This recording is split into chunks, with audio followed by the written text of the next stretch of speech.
Théophile Gautier, Sous la table, dialogue bachique sur plusieurs questions de haute morale. Qu'est-ce que la vertu? Rien, moins que rien, un mot à rayer de la langue. Il faudrait être sot comme un provincial débarqué par le coche pour y croire. Un filou, la main dans votre poche, concourra pour le prix Montyon. Chaude encore d'adultère baiser paillé au poids de l'or, votre femme dira « Je suis honnête femme ». Mentez, pillez, tuez, soyez un homme infâme, ne croyez pas en Dieu, vous serez marguillé. Et quand vous serez mort, un joyeux héritier, ponctuant chaque mot de l'arbre ridicule, fera sur votre tombe en lettres majuscules écrire « Bon ami, bon père, bon époux ». Excellent citoyen et regretté de tous. La vertu. Mais c'était bon quand on était dans l'arche. Le monde en est passé, et le siècle qui marche laisse au bord du chemin, ainsi que des haillons, toutes les vieilles lois des vieilles nations. Donc, sans nous soucier de la morale antique, nous tous, enfants perdus de cet âge critique, au bruit sourd du passé qui s'écroule au néant, dansons gaiement au bord de l'abîme béant. Voici le punch qui bout et siffle dans la coupe, que la bande joyeuse autour du bol se groupe. En avant les viveurs, usons bien nos beaux gens, faisons les Lord Byron et les petits Don Juan. Fumons notre cigare, embrassons nos maîtresses, enivrons-nous, amis, de toutes les ivresses, jusqu'à ce que la mort, cette vieille catin, nous tire par la manche au sortir d'un festin, et nous amadouant de sa voix douce et fausse, nous fasse aller cuver notre vin dans la fosse. La farce du monde, moralité. Il pouvait bien être 2 heures du matin, la chandelle non mouchée avait un pied de nez, le feu était presque éteint. Mon ami Théodore, accoudé sur sa table avec une désinvolture toute bachique, fumait une pipe courte et noire, noblement culottée, en digne brûle-gueule, à faire envie à un caporal de la vieille garde. De temps en temps, il déposait sa pipe et se donnait gravement à boire par-dessus l'épaule ou à côté de la bouche, ou se versait d'une bouteille vide, ou laissait tomber son verre plein. Bref, notre ami Théodore était complètement ivre. Et cela n'eût paru étonnant à personne, à voir la longue file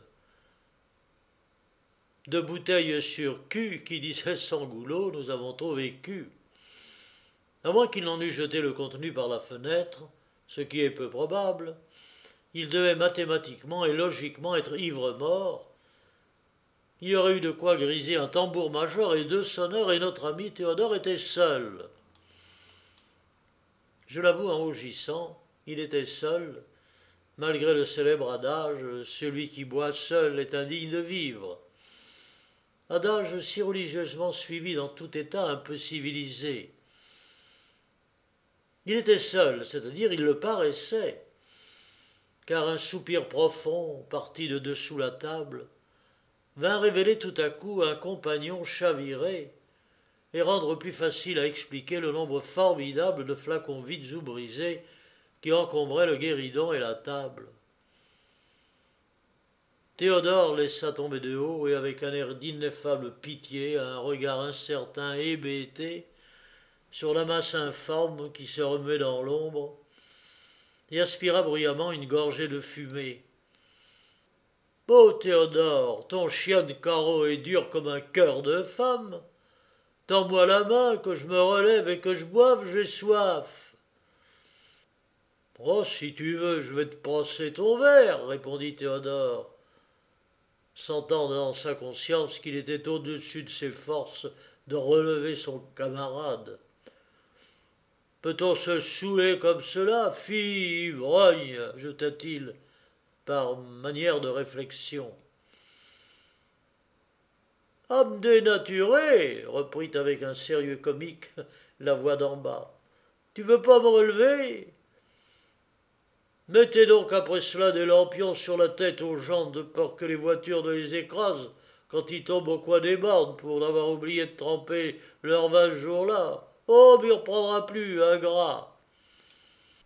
Théodore, sensiblement ému et attendri par le touchant souvenir, se décida à tenter la périlleuse opération de remettre son ami sur sa chaise. Mais le succès ne couronna pas cette pieuse entreprise. Il fit le plongeon entre la table et le banc et disparut.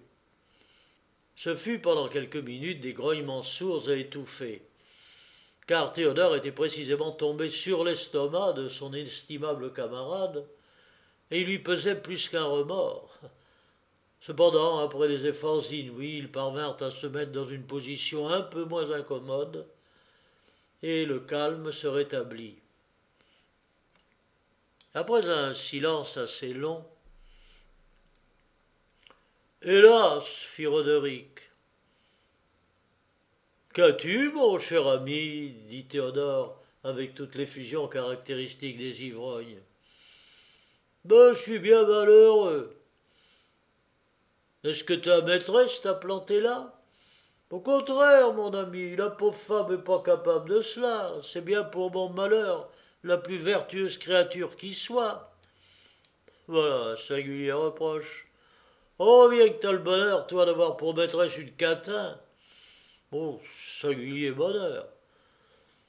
Certainement, mais t'es pas à même de le comprendre. T'as jamais eu que des filles ou des femmes entretenues, ou tout au plus des grisettes.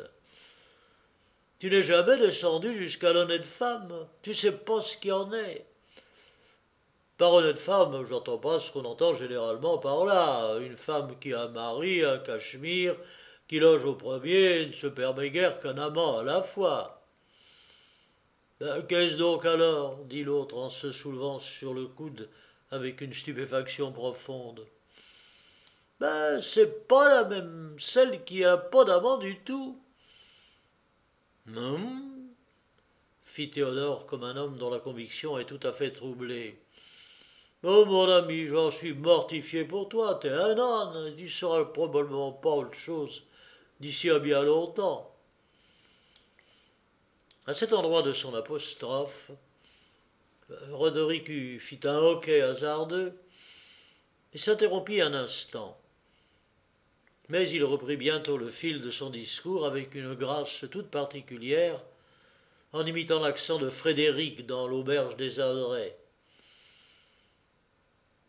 T'entends rien absolument à la triture des affaires, et tu possèdes pas le moindre rudiment de métaphysique. Ta philosophie est diablement en arrière, et je suis fâché de le dire avec de belles dispositions. Ah, tu parviendras jamais à rien. Théodore soupira. « Qu'est-ce que la vertu, Théodore? Que sais-je?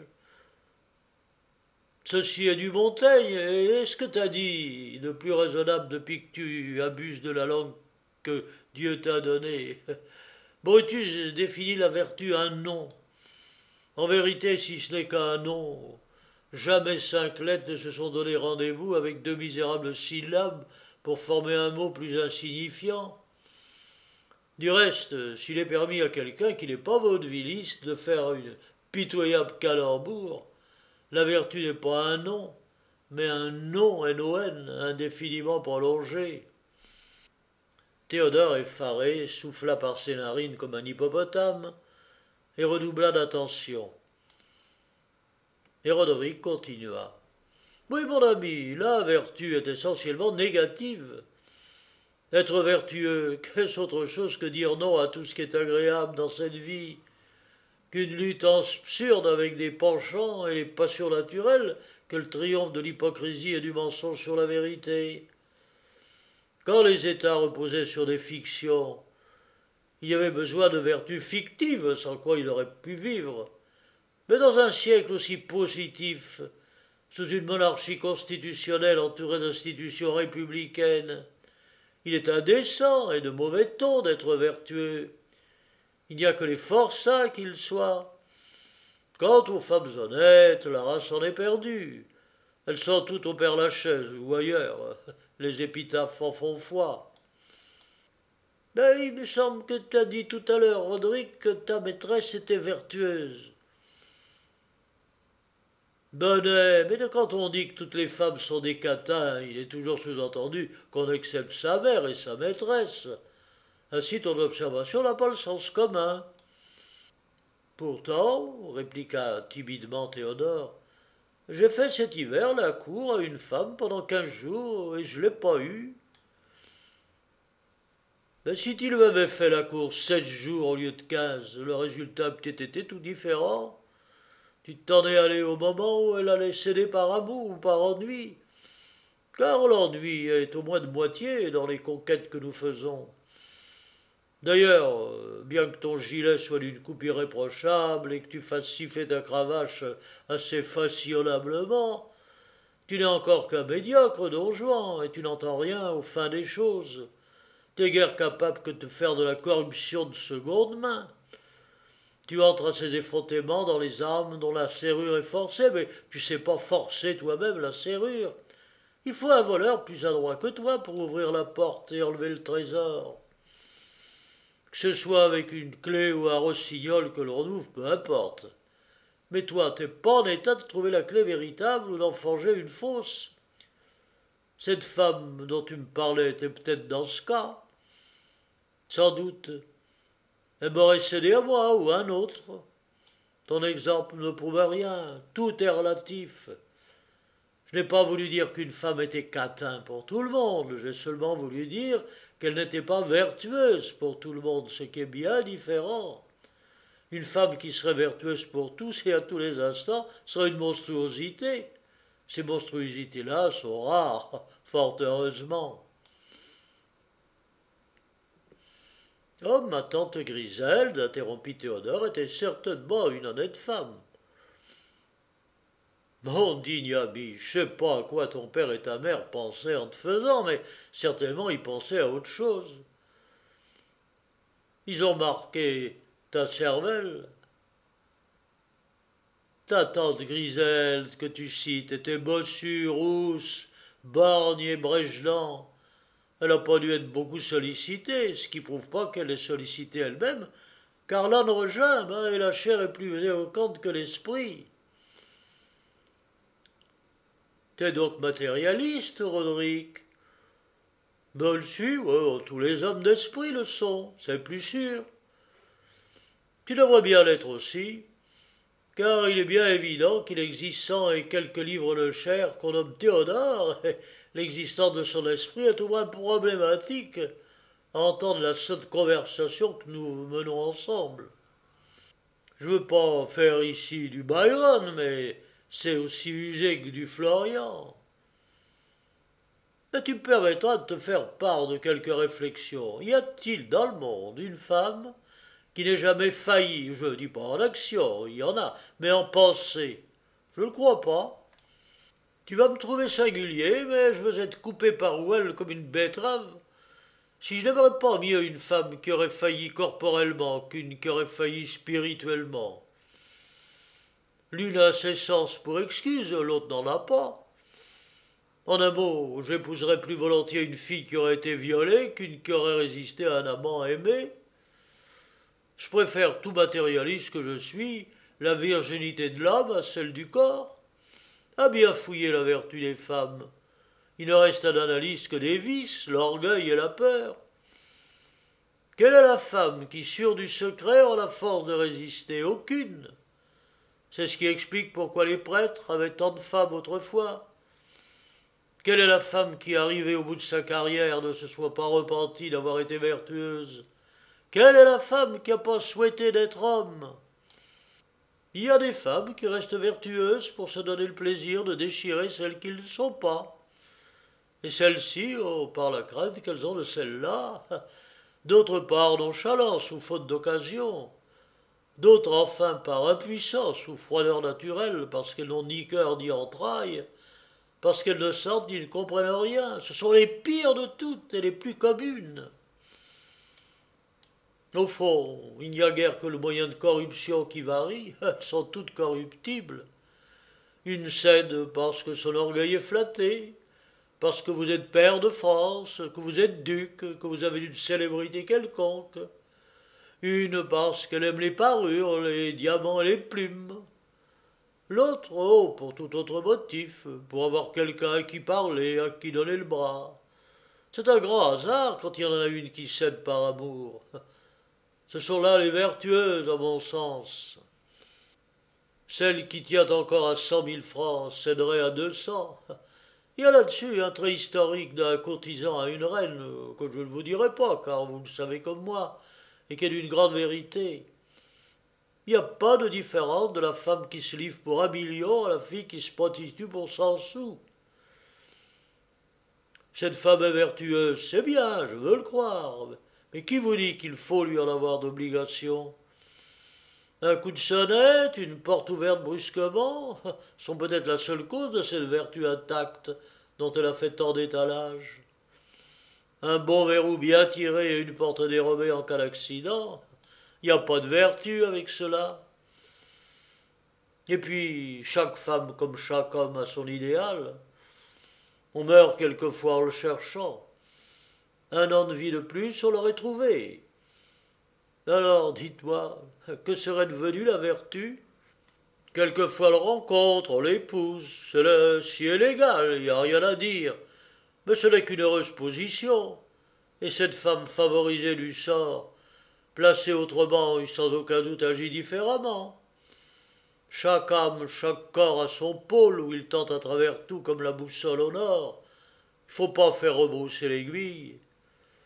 La femme que j'assiégerai 2 ans sans succès se livrerait à toi au bout d'un mois.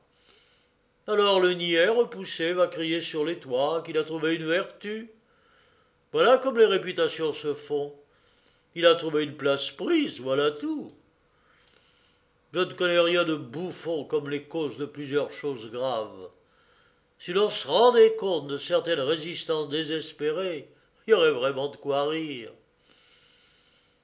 Bon, mon enfant, moi qui te parle en ce moment, j'ai été un soir sur le point de croire à la vertu. C'est une histoire qu'il faut que je te conte pour ton instruction particulière. Ouvre donc tes oreilles et tâche de ne pas trop dormir. Mais en quoi consiste la vertu des hommes, dit d'un air profond Théodore, profitant de l'instant où Roderick reprenait haleine après sa longue tirade. Oh, la vertu des hommes n'est pas faite de la même chose, mais c'est pas là que la question. Et tu n'éviteras pas mon histoire. Théodore baissa la tête avec résignation. Cordieu, ta langue me pèle, dit Roderick en attirant lui une bouteille à moitié pleine. Il en but quelques gorgées et la passa à son camarade. Merci, dit son acolyte d'un air de reconnaissance bien senti. Donc, c'était un soir, comme je l'ai déjà donné à entendre. Je revenais de je ne sais d'où, et j'allais au même endroit. Je marchais machinalement, les mains dans mes poches, le chapeau sur l'oreille, un cigare de la Havane. Non, c'était un cigare turc, à la bouche si avancée qu'il me roussissait les moustaches. J'avais, je crois, ma redingote à Brandebourg. Tu ne pourrais pas supprimer tous ces détails et venir au fait, dit Théodore d'un ton désespéré. Non, certainement. Les détails sont tout. Sans détails, il n'y a pas d'histoire. D'ailleurs, c'est de la couleur locale, et cela donne de la physionomie, répondit dogmatiquement Roderick. Et un pantalon blanc à pied, poursuivit-il, reprenant sa description au point où il l'avait laissée. Oui, une vraie tenue de garçon perruquier ou de souteneur de filles, grogna sourdement Théodore. Hein? Fit Roderick. Un magistral aussi terrible que celui de mademoiselle Georges dans Lucrèce Borgia. Théodore se tut. J'allais comptant les pavés, et je n'aurais pas levé les yeux pour l'empire de Trébizonde. Je les levais cependant pour moi. Au bord d'un pavé, j'aperçus un talon, puis au-dessus de ce talon, une jambe assez bien faite, emprisonnée dans un bas de coton bien tiré. Quoi qu'il fit crotter, il n'y avait pas une seule mouche de bouche sur le bas, ce qui me fit conclure qu'il appartenait, ainsi que la jambe, à une Parisienne de race. Par-dessus le bas, il y avait une jarretière blanche et rouge, une jolie jarretière, sûre, ma foi. Et ici, le Roderick poussa un grand soupir et s'arrêta, comme n'étant pas maître de son émotion. Et qu'y avait-il au-dessus de la jarretière demanda Théodore avec une anxiété risible. Bon, il y avait quelque chose apparemment, à moins que ce ne fût une jambe, qui se promenait toute seule comme la jambe du mécanicien allemand. Et quoi encore? Oh, je regarde jamais les femmes passer la jarretière, répondit Roderick d'une voix flûtée. Je suis pas bégueule. Mais il faut des mœurs, tonnerre de Dieu, poursuivit-il en rentrant dans ce ton naturel. Je te confierai cependant que sur cette jambe, il y avait une grisette. Oh, c'était une jolie petite créature, toute mignonne, toute proprette, tirée à 4 épingles. Son bonnet, sur le haut de sa tête, prêt à sauter par-dessus les moulins, ses cheveux à l'anglaise, un peu défrisés, le nez au vent, l'œil en coulisses, la bouche en cœur, avec cela une robe de stoffe, un tablier de marceline et un gant à peu près neuf, auquel il ne manquait guère que le pouce. Oh, une délicieuse poupée à vous rendre fou d'amour, au moins pendant 1 heure. Je pressai le pas, et entendant sonner les talons de mes bottes à côté d'elle, elle accéléra sa marche.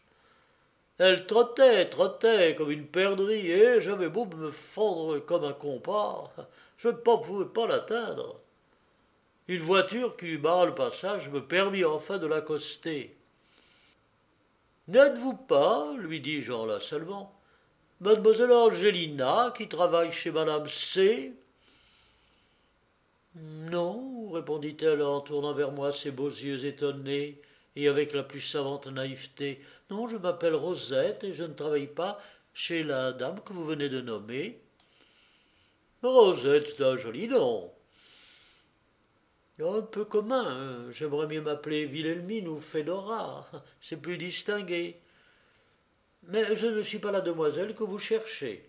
Si c'était un effet de votre bonté de me laisser continuer mon chemin seul, un monsieur qui suit une jeune personne, cela fait jaser. Mais, sans obtempérer à sa demande, je lui pris le bras et je continuai ainsi. Mademoiselle, je suis heureux de m'être trompé. L'erreur est toute à mon profit.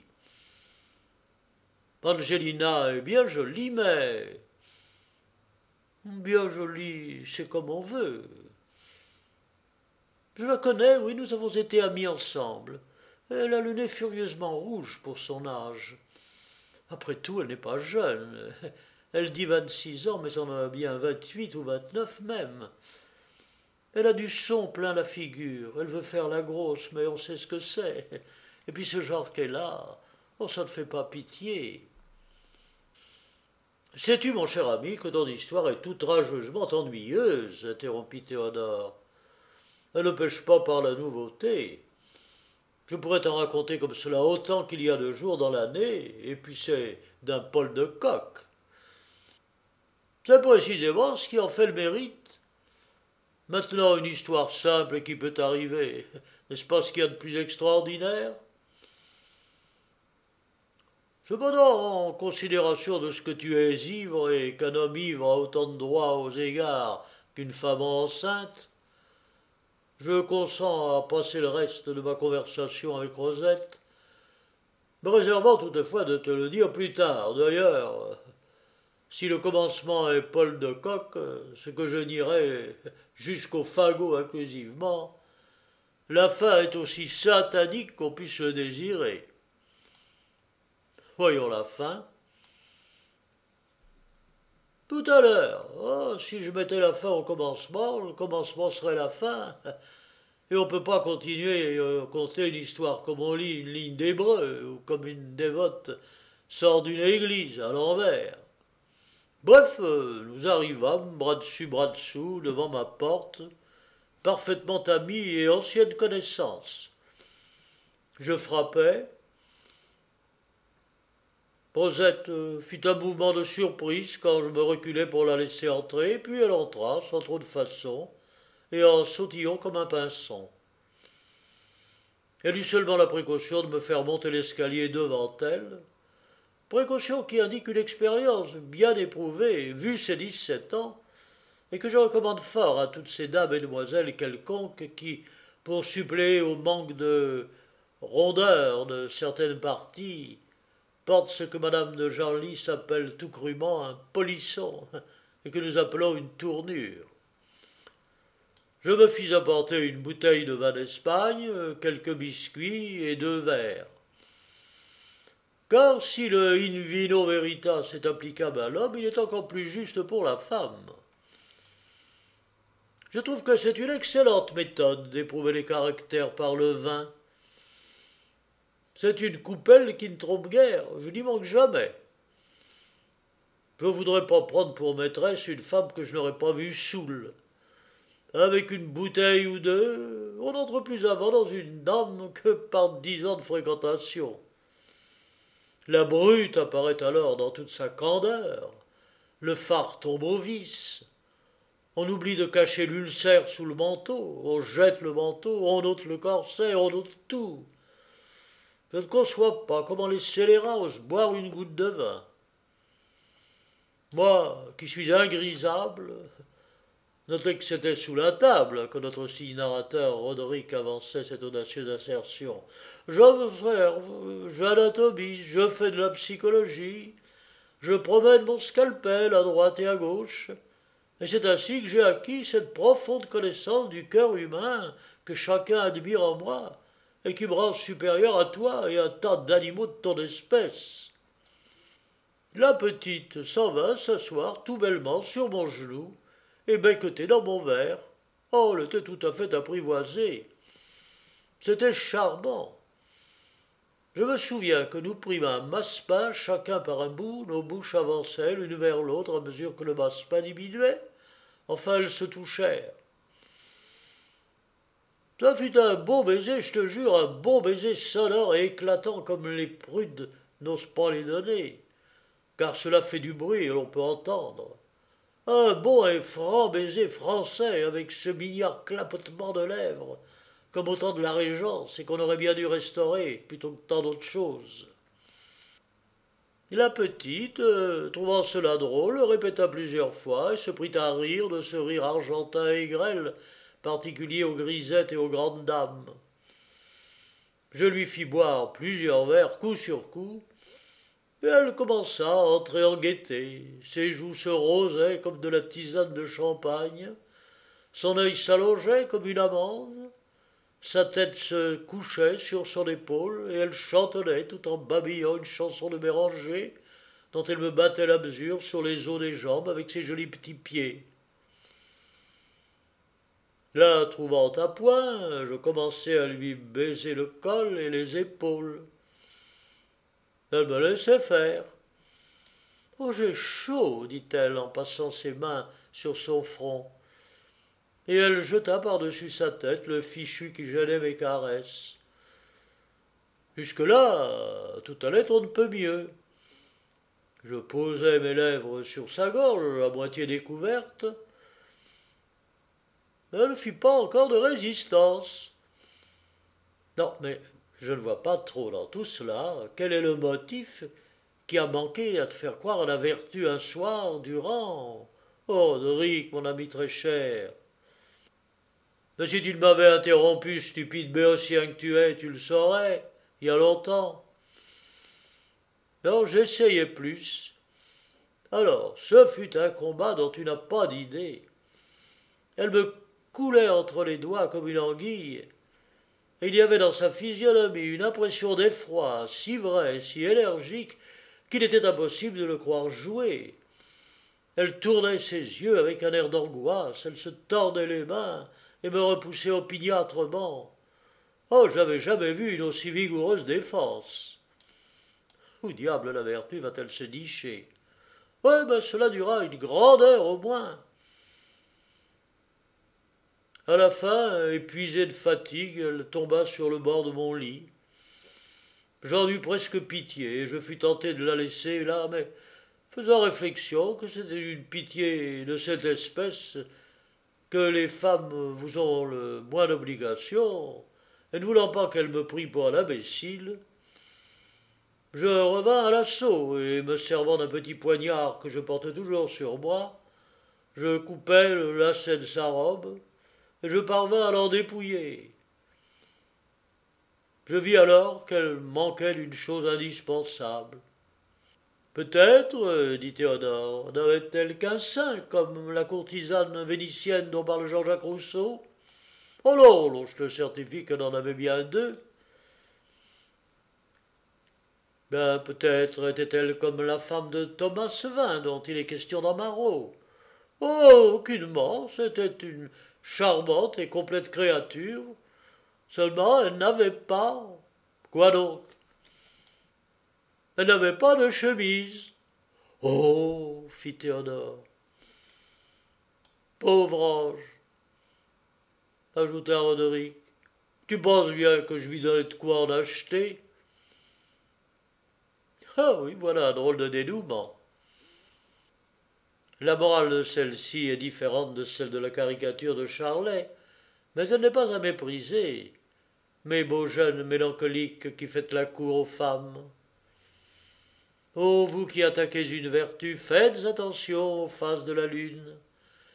Tâchez de savoir s'il y a longtemps ou non que votre déesse a pris un bain.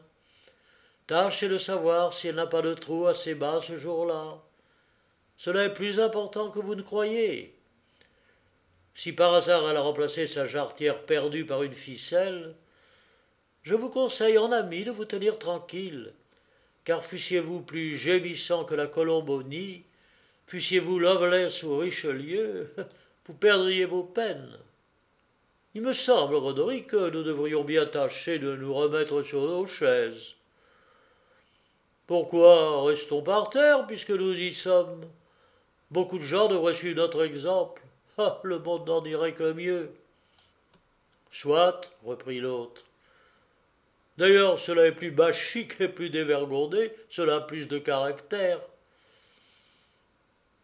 Ben, il me semble que tu avais commencé une doléance sur ta maîtresse trop vertueuse et la conversation a furieusement dévié depuis.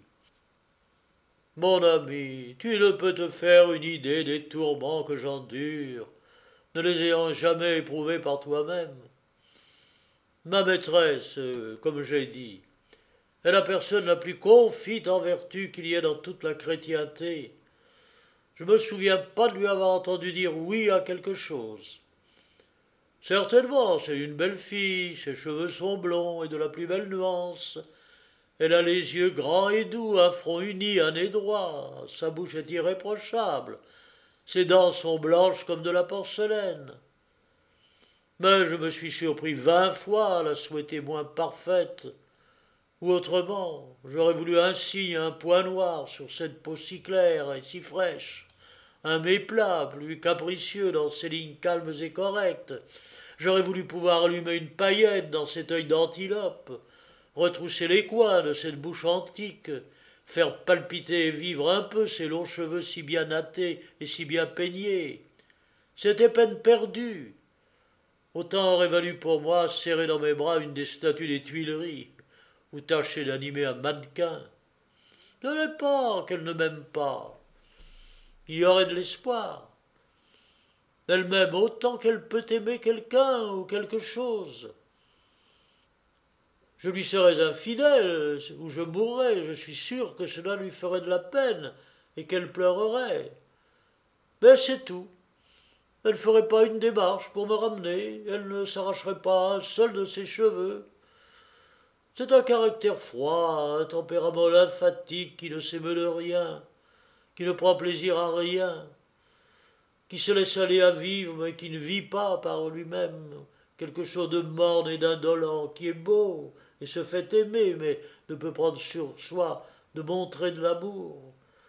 Une sirène glaciale, plus à craindre que la plus chaude courtisane, car avec elle on n'est jamais satisfait. Vous vous livrez tout entier et elle ne livre rien. Mon pauvre Théodore, Tu sais pas combien on est malheureux d'aimer quelqu'un qui n'a pas de vices. Ce sont les vices de nos amis et de nos maîtresses qui nous attachent à eux, car ils nous donnent le moyen de les flatter et de leur être agréables. Vous vous faites le valet, le pourvoyeur d'un de leurs vices, vous vous rendez nécessaire. Et c'est ainsi que se nouent les amitiés les plus solides. Votre maîtresse est gourmande, elle aime les pâtisseries délicates et les vins les plus recherchés. Vous satisfaites ses goûts. Un souper fin ajoute à l'attrait d'un rendez-vous. Elle est coquette, les bijoux, les chapeaux d'air beaux, ces mille riens charmants chez les grands enfants, qui valent si peu et coûtent si cher, vous fournissent mille occasions de lui prouver votre amour. Elle aime les bals, les soirées, le spectacle, la musique. Bénissez le ciel. Menez-la au bal, aux Italiens, à l'opéra, partout. Vous aurez le bonheur de la voir heureuse, et c'en est grand. C'en est un très grand. Quant à Georgina, elle est incapable de distinguer une truffe d'une pomme de terre et du vin de Tokay avec du vin de Brie. Elle dit que le bal la fatigue. Elle n'a pas 20 ans. Que les soirées l'ennuient. La musique ne lui semble que du bruit, elle ne prend aucun intérêt au spectacle. Quant à sa bise, elle est d'une rigidité de quakeresse. Ben, c'est donc une idiote que ta Georgina. Non, non, elle est ainsi. C'est un esprit droit et fin, mais sans élan, prosaïque comme la vertu, car il n'y a que le vice qui soit poétique. Supprimez l'adultère, l'inceste, le meurtre, adieu les drames, adieu les poèmes et les romans. L'histoire des gens vertueux tient une ligne, les règnes des bons rois tiennent une page. Aussi, je souffre avec elle, mort et martyr. J'ai beau chercher, je ne puis trouver de point impressionnable. Chez elle, rien ne répond. Je ne sais comment lui faire plaisir, elle est si froide, si prude, si chaste, si dédaigneuse et si polie en même temps. Je ne l'ai jamais vue ni rire ni bâiller. Je ne lui ai jamais entendu dire une sottise. Elle n'en fait pas plus qu'elle n'en dit, elle est d'une perfection désespérante. Dans ces moments où tous les yeux sont baignés de larmes, où le cœur semble vouloir s'élancer hors de la poitrine, ni cris, ni soupirs, ni étreinte forcenée, on dirait qu'il ne s'agit pas d'elle. Elle vous regarde toujours avec son œil calme et bleu. Son sein ne bat pas sous le vôtre, une pulsation de plus. Elle ne rougit ni ne pâlit. Si elle vous parle, c'est avec sa voix claire et perlée. Elle vous dit « vous » et « monsieur » et vous demande ce que vous avez. Une fois, après toute une nuit passée ensemble, lorsqu'à l'instant de m'en aller, je voulus lui donner mon baiser d'adieu, elle me dit, très gravement, en relevant du doigt la dentelle quelque peu chiffonnée de son bonnet, « Roderick, ne pourriez-vous pas m'aimer sans cela ?» Oh, si jamais j'ai eu franchement envie de jeter quelqu'un par la fenêtre, c'est ma divinité quand elle me fit cette belle observation. Jamais je n'ai pu la prendre en faute. J'ai eu beau l'épier, la guetter, je lui en cherché querelle de 1000 manières, mais sans aucun succès. J'ai souvent essayé de me brouiller avec elle pour me raccommoder ensuite. Impossible. Elle vivrait bien même avec son mari. Oh, je suis 100 fois résolu de la planter là. Mais encore faut-il une espèce de motif pour rompre, et j'en ai pas. Et quand j'en aurais, ce serait encore la même chose. Elle me rend malheureux, elle me fait damner. Mais je l'aime, peut-être même à cause de ça. La seule chose qui m'étonne, c'est que j'ai pu parvenir à être son amant. Je dois cela à sa nonchalance et à mon opiniâtreté plutôt qu'à son amour. Peut-être Dieu l'a-t-il permis de peur qu'elle ne se pétrifiât tout à fait. Si je n'étais pas là pour la harceler et la tenir continuellement en haleine, la chose arriverait immanquablement avant qu'il soit peu. Ay me povero, au diable les femmes. Non, moi, ma maîtresse est tout le contraire de la tienne. C'est du salpêtre, du vif argent. Elle va, elle vient, elle n'est jamais en repos, et n'y laisse personne. Le vin, le jeu, la table, les chevaux, elle aime tout. Elle est brune et petite, elle mettrait un sang suisse sur les dents. La moindre caresse la fait tomber en spasme, et elle veut qu'on la caresse toujours. Elle est ardente, jalouse, impérieuse, se prend de dispute au moindre mot, et fait aller un homme comme un cheval de fiacre. Et c'est ma maîtresse, à moi le doux, le flegmatique, le posé. Oh, mais povero, je suis aussi en droit de me plaindre que toi. Oh, diable et femme! As-tu jamais entendu, reprit Roderick après un intervalle, le Miserere dans la chapelle Sixtine le jour de la Passion? Oui, répondit Théodore, je l'ai entendu. Ces voix de soprano sont d'un effet admirable. Et si nous changions notre voix de basse pour un contralto, que t'en semble, mon cher ami? T'es ivre, Roderick. Changeons plutôt de maîtresse. À moi la blonde, à toi ma brune. Top, c'est dit.